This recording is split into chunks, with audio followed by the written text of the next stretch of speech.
Ada mungkin ingat ya, ada kehebohan kecil pas Konvensi Nasional Partai Republik tahun 2012 di Tampa, Florida. Oh, ya yang itu ya.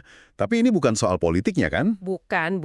Justru ini soal seekor monyet, Rhesus macaca, dijuluki monyet misterius. Monyet misterius. Kenapa gitu? Jadi gini, bayangin aja, monyet ini ternyata udah 3 tahun lebih gitu, keliaran bebas di pinggiran kota Tampa. 3 tahun sendirian. Sendirian. Dia hidup dari sisa makanan di tempat sampah, pinter banget ngindarin mobil, terus selalu lolos kalau mau ditangkap petugas satwa liar. Udah kayak legenda urban lah di sana. Wah, menarik juga ya. Nah, pas konvensi itu kan kota jadi rame politisi, wartawan. Kisahnya langsung viral. Oke, jadi sorotan gitu ya. Banget! Langsung deh si monyet misterius ini jadi kayak, metafora politik. Ada yang bilang dia simbol kebebasan lawan aturan, ada juga yang anggap ini bukti pemerintah nggak becus, nangkap monyet aja susah. Iya, kebayang sih jadi rame gitu. Tapi ya, di luar semua itu, kebanyakan orang awam mungkin mikir, kok bisa ada monyet makaka sendirian di Florida? Kan bukan tempat aslinya, gitu. Oke, mari kita bedah ini. Nah, justru reaksi kita itu yang menarik kalau kita lihat dari kacamata biologi dan antropologi. Kayak yang dibahas Daniel Lieberman di sumber kita ini. Iya, penulisnya bilang ini kayak cerminan cara pandang kita yang, gimana ya, agak naif soal posisi kita di alam ini. Betul. Kita ngerasa si monyet itu salah tempat gitu kan di kota. Iya, nggak seharusnya di situ. Padahal, kalau kita pikirin lagi ya, secara evolusi, kita ini manusia modern yang tinggal di kota beton, di pinggiran kota yang rapi, itu kan sebenarnya sama nggak biasanya juga. Benar juga ya. Kita sering lupa itu. Macaca rhesus itu kan aslinya dari Asia Selatan, tapi ternyata mereka lumayan fleksibel, bisa bertahan di macam-macam tempat, termasuk yaitu tadi, kota. Jadi, Lieberman pakai contoh monyet ini buat nyentil kita gitu ya, biar kita sadar lingkungan normal kita ini sebenarnya cukup aneh dari sudut pandang sejarah evolusi yang panjang banget. Persis. Dan ini nyambung langsung ke pertanyaan inti di bab pengantar buku The Story of the Human Body yang jadi sumber kita. Pertanyaan fundamentalnya, sebenarnya tubuh manusia ini hasil adaptasi untuk apa sih? Nah, itu dia. Jadi misi kita nih dalam penelusuran kali ini, kita coba bongkar konsep adaptasi manusia ini. Rumitnya kayak apa, terus kenapa sih kok ini penting banget buat kita pahami di zaman sekarang? Kita mulai dari dasarnya dulu kali ya. Boleh. Jadi buat paham adaptasi, kita perlu mundur dikit nih ke konsep evolusi. Oke. Sederhananya sih, evolusi itu artinya ya perubahan seiring waktu. Ini sebenarnya bukan ide yang gimana banget ya. Hampir semua orang, termasuk yang percaya penciptaan khusus pun, setuju kok kalau bumi dan isinya itu berubah terus. Iya, itu sih jelas ya, ada perubahan. Nah, yang bikin teori Charles Darwin tahun 1859 itu revolusioner, dan ya kontroversial juga, itu mekanismenya. Evolusi terjadi lewat seleksi alam. Seleksi alam. Iya, dan proses ini jalan alami aja. Nggak ada kekuatan sadar, nggak ada perancang, nggak ada tujuan akhir di baliknya. Alam yang nyeleksi gitu. Mana variasi yang paling pas buat bertahan dan berkembang biak di lingkungan tertentu pada waktu tertentu. Tunggu, jadi seleksi alam tuh bener-bener kayak proses buta gitu, nggak ada cetak biru atau tujuan mau jadi apa gitu. Tepat. Nggak ada tujuan kayak yang kita pahami sebagai manusia. Yang menarik di sini adalah gimana proses tanpa arah ini kok bisa menghasilkan fitur-fitur yang berguna banget, kompleks banget di makhluk hidup. Fitur-fitur itu yang disebut adaptasi ya? Betul, itu yang kita sebut adaptasi. Jadi definisinya, adaptasi itu ciri atau fitur, bisa fisik, bisa perilaku, yang diwariskan dan dibentuk sama seleksi alam karena fitur itu ngebantu organisme buat bertahan hidup dan, nah ini penting, bereproduksi di lingkungannya. Contohnya apa aja tuh yang jelas kelihatan gitu? Wah banyak. Kelenjar keringat kita kan bantu dinginin badan pas panas. Otak besar kita buat mikir kompleks. Enzim pencernaan buat mecah makanan. Itu jelas banget gunanya. Oke, itu contoh yang fungsinya jelas ya. Ada nggak sih contoh adaptasi yang mungkin kita nggak kepikiran gitu gunanya? Ada dong, contohnya kotoran telinga. Kotoran telinga? Iya, mungkin kedengaran sepele atau malah jorok ya, tapi lapisan lilin itu sebenarnya adaptasi loh.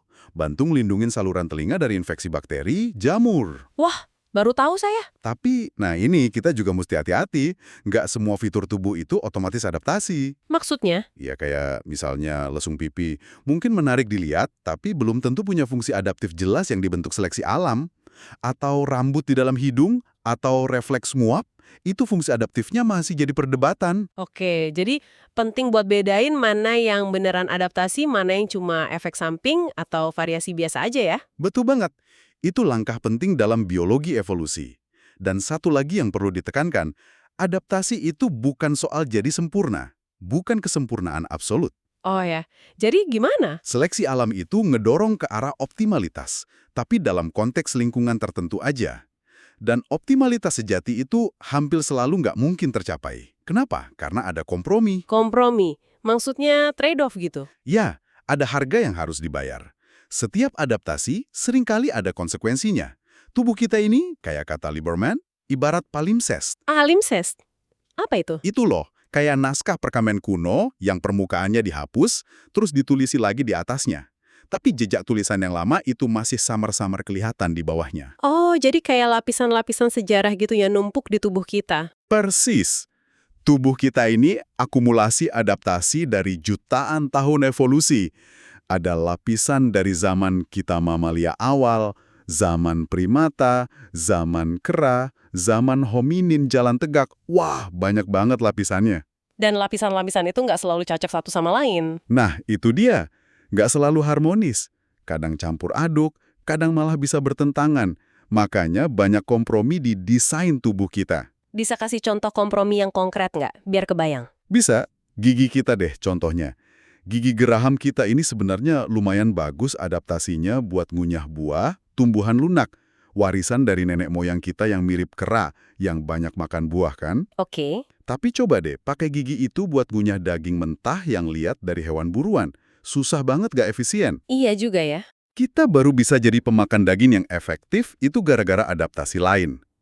Kemampuan otak kita buat bikin alat batu buat motong daging, terus kemampuan ngendaliin api buat masak, nah itu bikin daging lebih gampang dicerna. Jadi adaptasi gigi asli kita dikompensasi sama adaptasi budaya dan otak ya. Kurang lebih gitu. Contoh kompromi lain yang penting banget.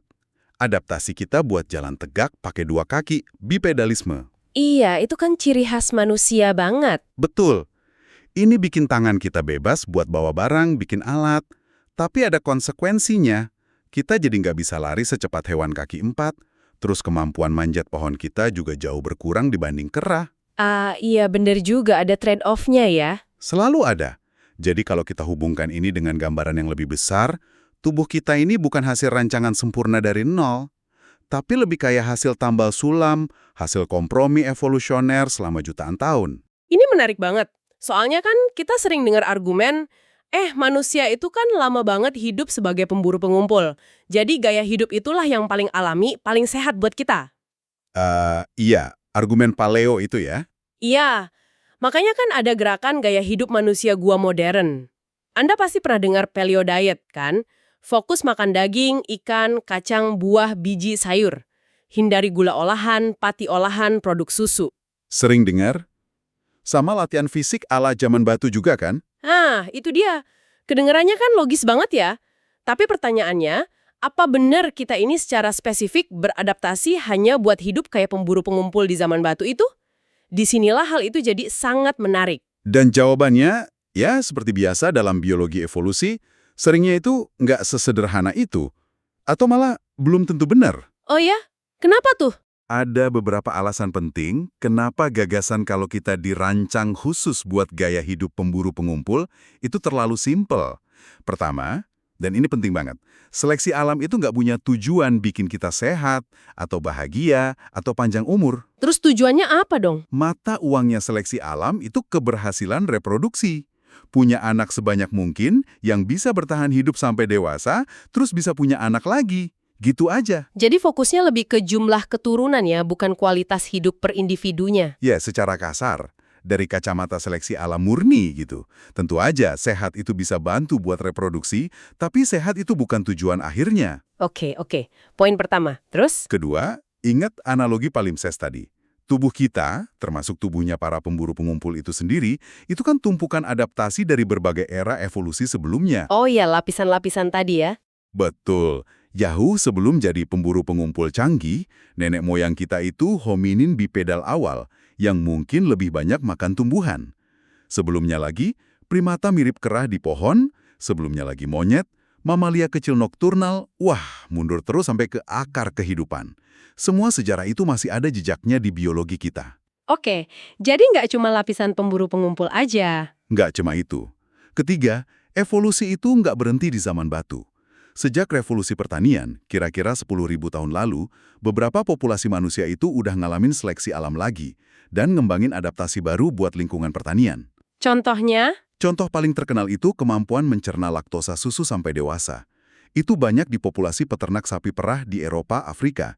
Atau adaptasi terhadap diet tinggi pati di beberapa populasi petani padi misalnya. Wah, jadi evolusi masih jalan terus ya, bahkan setelah zaman batu. Masih di beberapa populasi untuk ciri tertentu. Makanya poin utamanya adalah nggak ada satu periode waktu atau satu lingkungan tunggal tempat tubuh manusia ini secara eksklusif berevolusi dan beradaptasi. Nggak bisa gitu. Jadi keliru ya kalau kita cuma fokus ke era pemburu pengumpul aja? Iya, itu kayak nyoba ngertiin hasil akhir pertandingan bola cuma dengan nonton 5 menit terakhir aja. Kita kelewatan banyak banget cerita dan konteks penting yang ngebentuk hasil akhirnya. Tubuh kita ini produk dari keseluruhan sejarah evolusi yang panjang dan ya berliku-liku. Oke, ini benar-benar ngubah cara pandang sih. Nah, kalau gitu gimana pemahaman soal sejarah evolusi yang kompleks dan berlapis ini bisa bantu kita ngertiin masalah kesehatan zaman sekarang? Nah, itu pertanyaan bagus. Misalnya nih, kita ambil contoh penyakit yang lagi booming banget secara global, diabetes tipe 2. Ya, itu contoh yang pas banget. Kan secara singkat, kondisi ini terjadi pas sel tubuh kita jadi resisten sama insulin, hormon yang seharusnya bantu gula masuk ke sel buat jadi energi, akibatnya gula darah jadi tinggi terus. Pankreas kerja keras bikin insulin lebih banyak, tapi lama-lama capek. Gula darah tinggi ini kan bahaya, bisa bikin komplikasi macam-macam. Betul. Nah, pendekatan medis biasa kan fokusnya ke penyebab proksimal. Faktor langsungnya kayak obesitas, masalah di sel pankreas, atau genetik. Ini buat ngobatin penyakitnya. Dan pendekatan proksimal itu penting banget buat ngelola dan ngobatin penyakit yang udah ada. Gak diragukan lagi. Tapi kalau kita mau mencegah secara efektif di tingkat populasi, kita juga perlu nanya akar masalahnya. Penyebab ultimate-nya dari kacamata evolusi. Penyebab ultimate, maksudnya kenapanya gitu ya? Iya, ini menimbulkan pertanyaan penting. Kenapa sih spesies kita, Homo sapiens, kok jadi rentan banget sama diabetes tipe 2 di zaman modern ini? Kelapa tubuh kita, yang hasil evolusi jutaan tahun, kok kayaknya kewalahan ngadepin gaya hidup modern? Makanan olahan tinggi kalori, rendah serat berlimpah, aktivitas fisik kurang. Kenapa juga ada orang yang lebih rentan dari yang lain? Nah, itu juga. Kenapa ada perbedaan kerentanan? Dan mungkin yang paling pelik nih, kenapa kita sebagai individu dan masyarakat kok sering banget ngerasa susah banget buat konsisten makan sehat dan aktif bergerak, padahal kita tahu itu bisa mencegah penyakit ini? Pertanyaan-pertanyaan itu benar-benar dalam ya. Nyari mengapanya bukan cuma bagaimananya penyakit itu terjadi. Tepat sekali. Disinilah konsep penyakit ketidakcocokan atau mismatch disease jadi relevan banget. Mismatch disease, penyakit ketidakcocokan. Iya. Istilah buat penyakit atau kondisi kesehatan yang muncul atau jadi makin sering muncul gara-gara tubuh kita yang bawa warisan adaptasi dari lingkungan nenek moyang dulu, itu udah nggak cocok lagi, nggak beradaptasi dengan baik sama beberapa aspek lingkungan modern yang kita ciptain sendiri.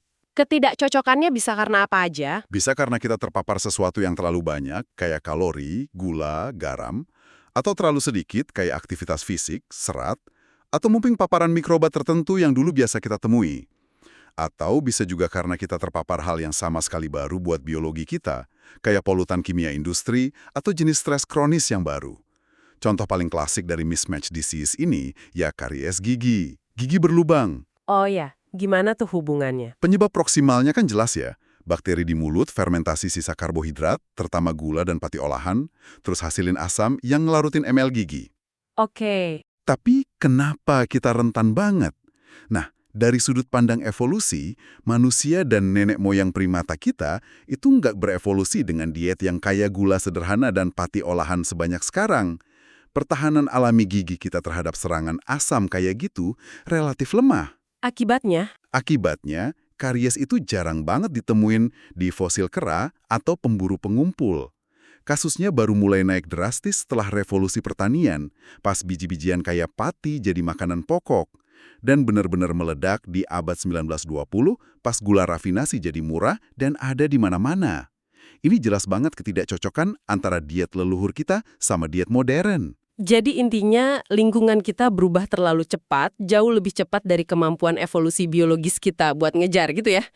Makanya ada celah ketidakcocokan ini. Betul sekali. Dan situasinya bisa jadi lebih rumit lagi dengan apa yang disebut disevolusi. Disevolusi. Apa lali tuh? Ini bukan evolusi Darwinian biasa ya, tapi lebih kayak lingkaran setan gitu, feedback loop negatif antara biologi kita sama budaya atau teknologi kita. Lingkaran setan, gimana maksudnya?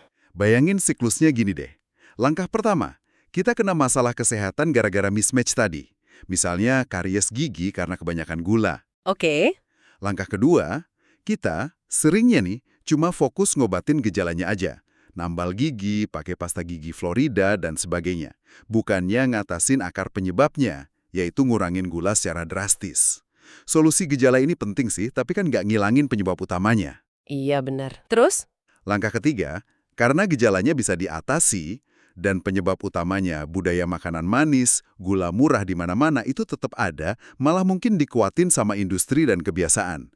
Kita cenderung mewariskan lingkungan penyebab penyakit ini ke generasi berikutnya.